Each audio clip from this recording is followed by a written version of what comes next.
Hi friends, it's Fluffy Toad. So I've been playing the first Descendant for a little bit now, and so far there are three key aspects to this game.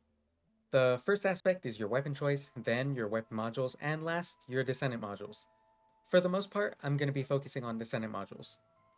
There are several stats that you can look at, such as cooldown reduction, skill duration, increased defense, HP, etc. But the two that I want to focus on are skill power modifier and skill power percent. To fully understand these two stats, I'm going to briefly go through why they are relevant. First, they are crucial to understanding how skill damage math is done. For a brief overview, it is going to be skill power times skill power modifier. After this number is found, it is then multiplied by the non-attribute modifier, or whatever attribute your descendant might use. To find skill power, we must multiply our starting skill power times 1 plus skill power percent. This will give us our adjusted skill power. Skill power modifier, on the other hand, is just whatever your base skill power is, plus your skill power modifier from your modules. This is also the case with any skill type modifier, such as dimension, fusion, singular, etc. Now, with all this information out of the way, how can we find out when we want to use skill power percent versus skill power modifier? That's also what I wanted to find out too. So I created a simple spreadsheet to find out what the marginal gain between increasing skill power and skill power percent is. First, I started off by using Small Puddle as the base modifier. Small Puddle has a base modifier of 0.31 or 31%. What we notice is that the marginal skill power gain is always 7 and 3 quarters. Skill power modifier is always 25. This is interesting because this means there is a flat amount gained regardless of the increase in either stat.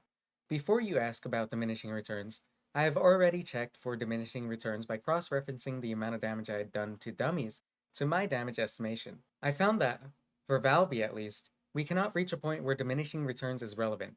Now, if we look at cleanup and use its base modifier of 4.695, we see that the gain for skill power percent is far greater than it would be for skill power modifier. Despite the increase in base skill power modifier, the marginal skill power modifier remains the same.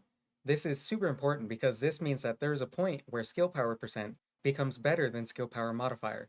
To quickly demonstrate this graphically, the purple line represents our skill power percent and the red line represents our skill power modifier.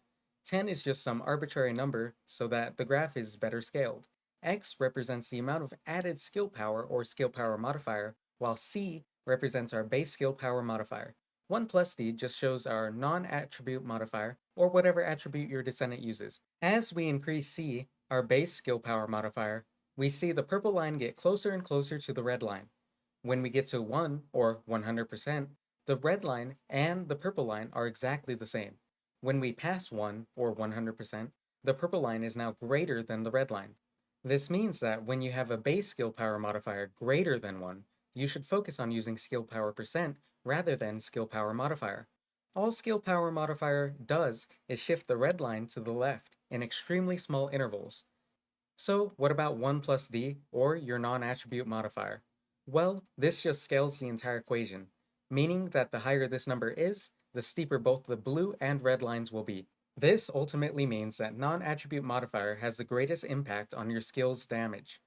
All of this information that I've supplied should be universally applicable to all descendants, not just Valby. If there are descendants that can reach a diminishing returns on their ability stats, I would love to see proof of this so I can accurately adjust models.